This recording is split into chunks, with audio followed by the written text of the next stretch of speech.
ఈ సృష్టిలో వెలకట్టలేనిది తల్లిదండ్రుల ప్రేమ. నవమాసాలు మోసి పెంచిన తల్లిదండ్రులు వారు వృద్ధాప్యంలోకి చేరుకున్న తర్వాత పట్టించుకున్నటువంటి కొడుకులు ఎంతో మంది ఉంటున్నారు. కానీ ఇక్కడ కనిపించేటువంటి వీరు మాత్రం వాళ్ళ తల్లిదండ్రుల జ్ఞాపకార్థం గుడి కట్టించి మరి నిత్యం పూజించుకుంటున్నారు. వారిని అడిగి ఈ గుడి ఏ విధంగా కట్టించారు అనేటువంటి వివరాలు తెలుసుకుందాం. నమస్కారం అండి. నమస్తే. ప్రస్తుతం అయితే ఏం జరుగుతాయి అనేటువంటి వివరాలు అయితే అందరికీ తెలుసు. సమాజంలో ఎట్లున్నది, ప్రస్తుత రోజులలో వృద్ధాశ్రమాలు కూడా విపరీతంగా పెరిగిపోతున్నాయి. వృద్ధాప్యం చేరుకున్నారంటే వదిలేస్తున్నారు. మరి మీ తల్లిదండ్రులను మాత్రం ఈ విధంగా గుడి కట్టించి పూజించుకోవడం ఎందువల్ల జరుగుతుంది?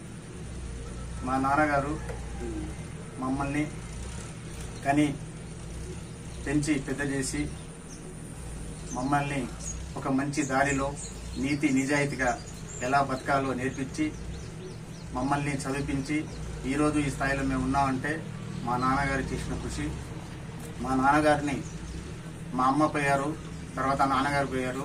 వాళ్ళిద్దరిని నిత్యం మేము ఎప్పుడు చూసుకోవాలని ఈ మందిరంలాగా గుడిని కట్టించి వాళ్ళ విగ్రహాలు చేపించి విగ్రహాలు పెట్టడం జరిగింది.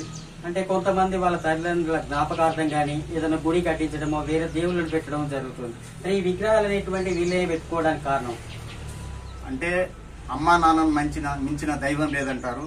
కాబట్టి అమ్మా నాన్న విగ్రహాలు మేమిద్దరం అన్నదమ్ములం ఆలోచించి అమ్మా నాన్నకి ఎప్పుడు మనం చూస్తూ ఉండాలంటే అమ్మా నాన్న విగ్రహాలు చేపిద్దాం, విగ్రహాలు పెట్టించుకొని నిత్యం మనం దేవుళ్ళ కంటే అమ్మా నాన్న గొప్ప అంటారు. కాబట్టి నిత్యం మనం ప్రతిరోజు అమ్మా నాన్నను పూజించుకుందామని ఈ విగ్రహాలు చేయించడం జరిగింది. అంటే మీది రాయపర్తి మండలంలోని ఈ తండ అంటే సూర్యతండ. ఈ సూర్యతండ ఈ మండలంలో కానీ ఎక్కడైనా ఇలాంటి గుడి కట్టించడం లాంటిది ఏమైనా జరిగింది మీరు చూసిరా? నాకు తెలిసి అయితే ఎక్కడ లేదు. ఎవరైనా పెడితే పెట్టవచ్చు, కానీ ఈ రకంగా మాత్రం అమ్మా నాన్న విగ్రహాలు పెట్టడం ఇదే ఫస్ట్ సారి నేను అనుకుంటాను. అంటే ఎంత ఈ కాస్ట్ ఎంత అయింది? ఈ విగ్రహాలకి ఎంత, ఎక్కడి నుంచి తెప్పించారు? ఈ అమ్మా నాన్న విగ్రహాలు, ఈ 2 సింహాలు విజయవాడ, కర్నూలు డిస్టిక్, మన కర్నూలు కాదు కృష్ణా డిస్టిక్, తిరువురు అనే కాస్ట్ ఎంత అయింది? కాస్ట్ ఈ బొమ్మలకు 80,000, ఈ 2 సింహాలకు 40,000, టోటల్ వచ్చేసి మొత్తం 1,20,000 రూపాయలు ఖర్చు పెట్టి చేపించాం. మొత్తం చేపించింది. అంటే ఈ నిర్మాణానికి దీనికి ఎంత ఖర్చు? ఈ నిర్మాణానికి, ఈ గుడికి, ఇక్కడ చేస్తున్నటువంటి మనం చూస్తున్నటువంటి విగ్రహాలతో అన్నిటితో కలిపి దాదాపు 5,30,000 ఖర్చు వచ్చింది. మొత్తం మీద 5,30,000 ఖర్చు వచ్చింది. అంటే దీన్ని పెట్టడం వల్ల అంటే ఇంత ఖర్చు పెట్టుకుంటే వాళ్ళ పేదోళ్ళని చదివించడం లాంటిది కానీ లేక ఇంకేమైనా కార్యక్రమాలు చేస్తే వాళ్ళకేమైనా ప్రయోజనం కలిగి కదా. ఈ గుడే కట్టించడం వల్ల ఏ లాభం అనుకుంటున్నారు? లాభం ఏం లేదు, కానీ అమ్మా నాన్న మమ్మల్ని కని పెంచినందుకు దైవం కంటే ఎక్కువ కాబట్టి అమ్మా నాన్న విగ్రహాలు పెట్టడం జరిగింది. అంటే బతుకున్నప్పుడు ఎలా చూసుకునేవారు మీరు? చాలా బాగా చూసుకున్నాం. మా నాన్నగారు కూడా ఒక రోజు మా అన్నను కానీ నన్ను కానీ ఒక దెబ్బ కొట్టడం కానీ ఎప్పుడైనా మమ్మల్ని అలిగి కోప్పడడం కానీ చేయలేదు. మా నాన్నగారు ఉన్న రోజులు మాకు ఎలాంటి ఇబ్బందులు లేవు. మమ్మల్ని కానీ మా అక్క చెల్లెల్ని కానీ మంచిగా చూసుకున్నారు.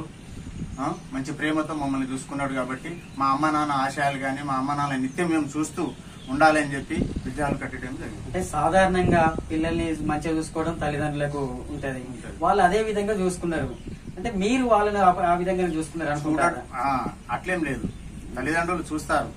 కానీ మేము ఎలా ఎదుగుదలాలి, ఎలా ముందుకెళ్ళాలి, మనం ఎవరితో ఎలా కలిసి ఉండాలి, నీతి నిజాయితీగా ఉండాలి, చేతనైతే సహాయం చేయాలా, ఒకరిని ఇబ్బంది పెట్టవద్దనే మనస్తత్వం గల తండ్రి మా నాన్నగారు.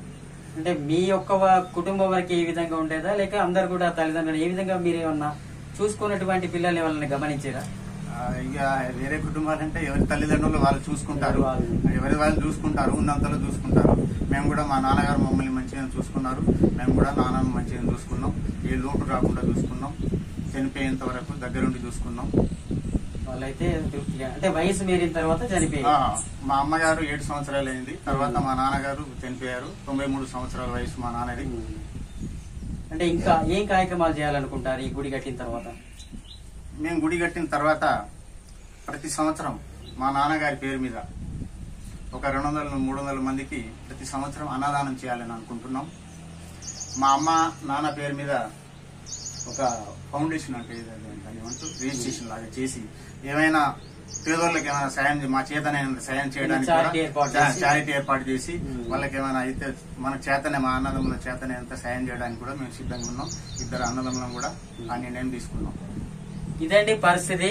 ప్రస్తుతం అయితే ఈ సమాజంలో వృద్ధాశ్రమాల సంఖ్య విపరీతంగా పెరిగిపోతున్నాయి. వృద్ధాప్యంలోకి చేరుకోగానే తల్లిదండ్రులను పట్టించుకోక అందులో వదిలేసి వచ్చేటువంటి వారు ఉన్నారు. కానీ ఇక్కడ మాత్రం తల్లిదండ్రులను బాగా చూసుకోవడంతో పాటు వారు మృతి చెందిన తర్వాత కూడా వారి జ్ఞాపకార్థం వారి విగ్రహాలను ఏర్పాటు చేసి నిత్యం పూజించుకున్నటువంటి ఇలాంటి కుమారులు కూడా ఈ రోజుల్లో ఉండడం అనేటువంటిది ముందు తరాల వారికి ఆదర్శంగా మారుతోంది.